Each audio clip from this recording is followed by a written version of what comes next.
Ladies and gentlemen, boys and girls, children of all ages, welcome to Robert's Porch. I'm your host, Robert. Alright, NASCAR Cup Series Advent Health 400 later on today. 400 miles, or 400.5 miles, 267 laps around Kansas Speedway, 3 stages, 80, 85, 102, 9 sets of tires, fuel window 63 to 67. That means we have pit stops guaranteed in each stage. This is the kind of racing that we like. We don't like how they get a whole stage on the stop. No. We want those green flag pit stops. We want strategy. We want you to stay out. Do you take 2? Do you take 4? What do you do? Now, we know Toyota's figured the strike out. Toyota's won 4 straight. 3 of the last 4 have been won by the number 45 with 3 different drivers. 2022, Kurt Busch won the spring race. In the fall, since he was out injured, Bubba Wallace took over for the playoff run for the 45 honor points. Bubba won at Kansas. We're not getting into that. We all know my feelings on that. He did win. I don't care what anybody says. He won. Denny Hamlin was second. Done. And then last year we had Denny Hamlin win the spring race and Tyler Reddick won the fall race. Toyota's won 7 of the last 10 in Kansas. Toyotas have Kansas figured out. Done, skis. Now, since 2022, so since the next gen era, or the Gen 7 era, we've had 8, 9, 11, and 9 cautions. We've had at least 8 cautions every race. That's 2 stage breaks. That leaves 6 to 8 cautions non-stage racing.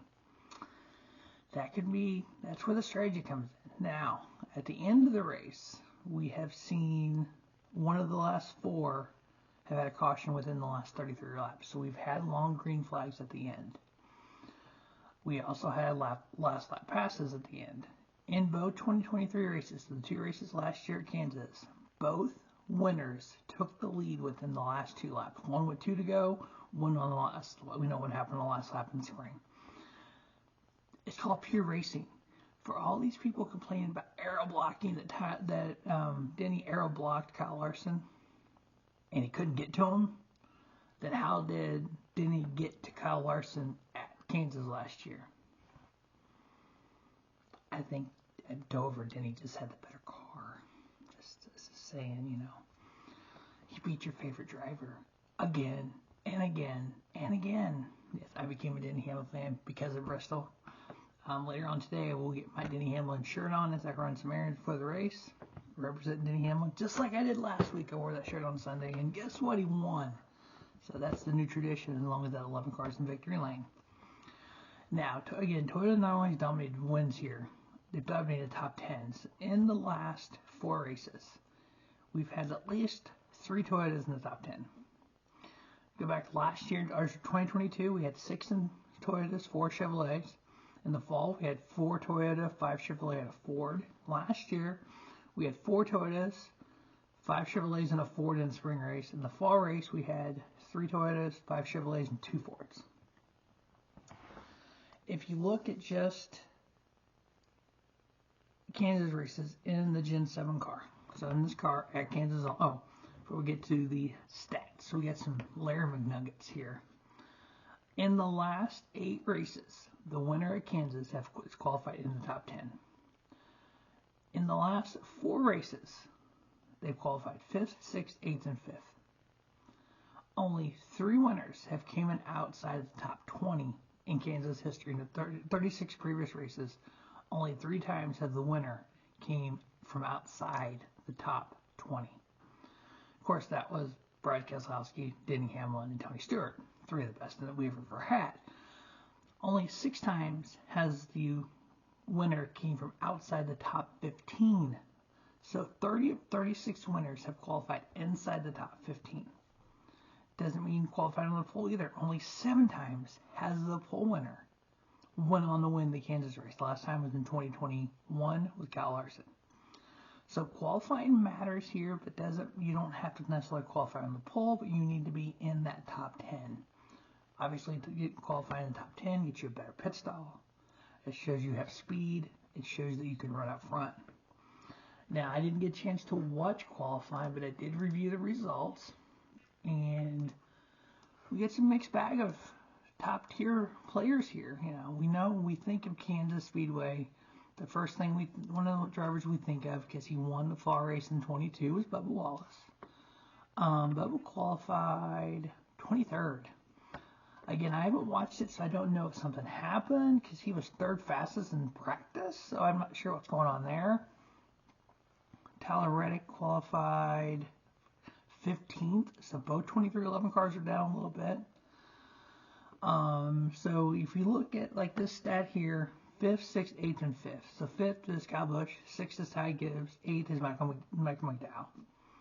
No driver outside the top, or only 3 outside the top 20.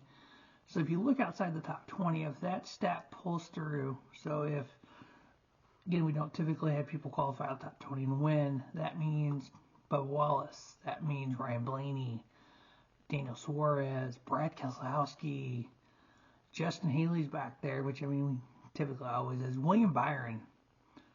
So yeah, we have some really fast cars this season in the back of the pack.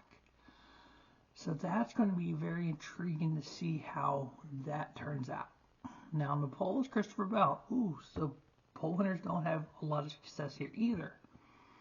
So we have Ford at third, Noah Gragson, Austin Cindric, Michael McDowell, and Chase Briscoe. All those Fords in the top 10.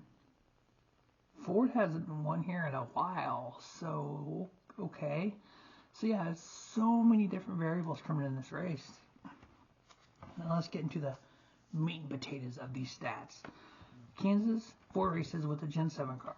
Average finish, Denny Hamlin 2.25 and a win. Kyle Larson 4.0, Alex Bowman 7.6, Ross Chastain 8.0, William Byron 10.0, Joey Logano 11.25, Bubba Wallace 11.75 and a win. Ryan Blaney 12.25, Christopher Bell 13.0, Chase Elliott 13.25. 2023 only Kansas, those 2 races in 2023. Denny Hamlin 1.5 average finish with a win. Kyle Larson 3.0, Tyler Reddick 5.0 and a win. Joey Logano 5.5, Chase Elliott 6.5, Ross Chastain 9.0, William Byron 9.0, Alex Bowman 10.0, Ryan Blaney and Brad Keselowski 14.0 average finish. Now 2023 average running position. This is just the 2 Kansas races. Denny Hamlin 4.41, Tyler Reddick 6.62, Kyle Larson 7.08, Chase Elliott 8.70, Ryan Blaney 9.89, Ross Chastain 10.12, Joey Logano 13.04, Brad Keselowski 13.58, Christopher Bell 13.59, and then Bubba Wallace 13.60. With this Gen 7 car on the intermediates, I know everyone has their opinion on the Gen 7 car. But we can, for the vast majority, the opinion is the intermediate tracks, it's good racing. William Byron 9.27 in this 22 intermediate Gen 7 races. 3 wins. Denny Hamlin 11.9 and 2 wins.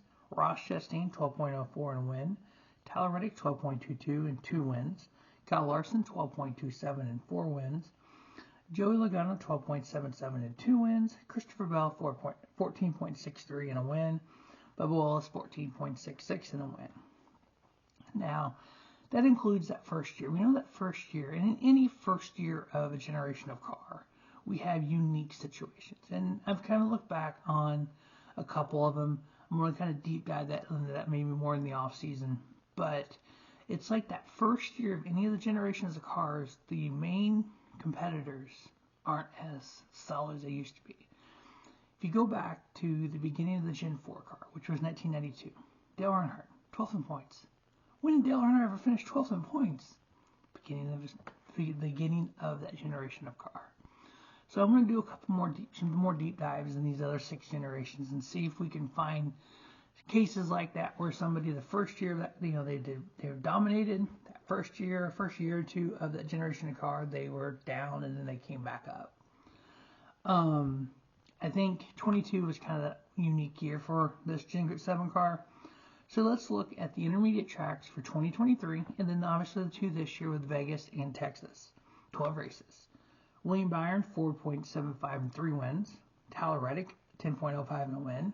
Now we know Tyler moved over to Toyota from RCR, so that could play a factor. Bubba Wallace, 11.25, and he's had some bad finishes of late too. We know Vegas wasn't good for him. Kansas last fall wasn't good for him. So it's like some of the tracks that we circle on the calendar like, oh, Talladega. We know Daytona, he runs well. We know these intermediate Kansas, Vegas, he runs Texas, he runs well on those tracks. Here lately, it's been more the Dovers, more the Martinsville, or not Dover, he had DNF at Dover, but more like Martinsville, North Wilkesboro last year. It's like tracks you don't expect somebody like Bubba Wallace's skill set to run well on. Top 15 on road courses. So yeah, I think we're seeing this thing in NASCAR where you have comers and goers. We had races before where Joey Logano won an intermediate track, the next intermediate track he was at the launch. So we have that in this Generation 7 era, which is a good thing. We don't need somebody just winning every week. Denny Hamlin's got 3 wins already. People hate him for it because he's won too much. But yet William Byron has 3 wins, and that's okay. But when Henry Motorsports wins, oh, Henry Motorsports won everything. But when Daniel Suarez wins, why didn't Joe give, it's like people, you gotta pick a lane here. You're all over the place. Brett Keselowski, 11.58. Chase Elliott, 12.09. We know Chase has got that big one at Texas, so the whole Chase is back. No, Chase is not gone anywhere. Chase is just getting better. Kyle Larson, 12.66 and 3 wins. Ross Chastain, 13.1 in a win. Ryan Blaney, 14.0 in a win. All right. So we've taken all these stats from the intermediate tracks to Kansas, all the Kansas races in the Gen 7 car. Anything prior to Gen 7, I don't even look at stats for anymore because this car is so different. We can't really compare. So the NASCAR Fantasy Live lineup for this week. Gotta go Denny Hamlin. I am riding that horse until that horse is no longer viable to ride. Kentucky Derby there. So we're going Denny Hamlin. Now this is my 6th. I got 4 starts of him left, so I got to be real careful over the rest of the regular season. Kyle Larson. I got 6 starts left with him. Tyler Reddick, I get 8 starts. So I'm kind of working good with Tyler Reddick here. Joey Logano. This is gonna be the first time I've used Joey Logano all year. That is wild to me, but you know what? Ford has been down, so is Joey a little bit. Chase Elliott. This is I have 8 starts left for him. So I've got him in there, and then I put Bubba Wallace in the garage. That 23rd starting spot scares me because we know how far only 3 out of the top 20 winners have won from this race. Can he get a top 10, a top 5? Most definitely. He needs that.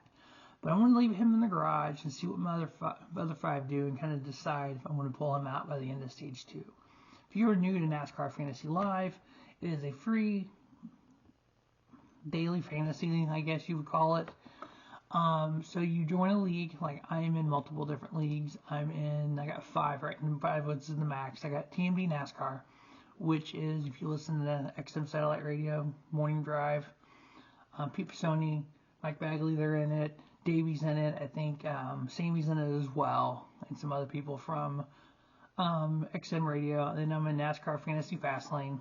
I'm in a league I was invited to, Way She Goes. And then I'm in Sirius XM Fantasy Racing Preview League.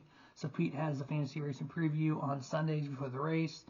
That show has its own league as well. I'm part of that league as well. And then MRN Inside Line. So anybody can join these, but I'm assuming there's several people from the MRN group in there, which is kind of cool. My best league is the Way She Goes League. I'm 3rd. The MRN Inside, I'm 248, and then the Fantasy Racing Preview, I'm 257, and then 698 TMD and 561 in NASCAR Fantasy Fastlane. So you want each driver up to 10 times during the regular season, the first 26 races. Then you can use any driver 5 times in the playoffs. So you gotta be careful on who you use when. Like I said, I got 4 starts for Denny Hamlin left, and we're halfway through the regular season. So yeah, I've used him a bit much. But Kyle Larson, I got 6 starts left, so I'm kind of right where I want to be with him. Joey, I got all 10 starts left, so I can't wait. I got 7 starts left for Bubba, so I got some races here. I'm going to use him here, Darlington, and then at 600. And then you have 4 feature matchups. You get some head-to-heads. So the head-to-heads this week are Denny Hamlin and Kyle Larson. You basically got to pick a side on this one. I'm picking Team Hamlin here. Then you got Bubba Wallace and Chase Elliott. 2 of my favorite drivers. So it's like, what do you do? I'm going with Bubba on that one. And then you got Tyler Reddick and Christopher Bell. Two drivers I like. Who do I go with? I'm going with Reddick. I'm going 2311 strong here. And then Martin Truex Jr. and William Byron is the other head-to-head. I'm going with Truex. I'm going with Toyotas there. There was actually a guy that did the Monday headlines today, which was a great one. I wish I would have thought of it. It said it was 23andMe. 2311 goes 1-2 with Denny Hamlin third. I'm like, that would be an awesome day. All right, so the 4 picks to win the Advent Health 400: Denny Hamlin, Kyle Larson, Tyler Reddick. My final 4th pick. Now, on the season, I am between 3 series, 17 and 11. 5-3 in the Truck Series. Got the big win last night with Corey Heim. 8-2 Xfinity. 4-6 in Cup. That puts me at 17 and 11 on the season. The 4th pick for his first career NASCAR Cup Series win, Ty Gibbs. So Denny Hamlin, Kyle Larson, Tyler Reddick, and Ty Gibbs. I'll be putting my Denny Hamlin shirt on later today for when I run some errands. Be touting that all day until the race starts, and we want to kind of keep an eye on old Denny and see where he ends up. But that is the Advent Health 400 preview. Stay tuned to Robert Sports Show if you're a wrestling fan. I got lots of wrestling coming your way, as we do each and every week here on Robert Sports Show. As always, thanks for watching Robert Sports Show. And don't just have a great day. Have a spiffy day at Robert Sports Show, your YouTube leader in sports channel content. Remember, Robert Sports Show is always filmed in front of a live studio audience.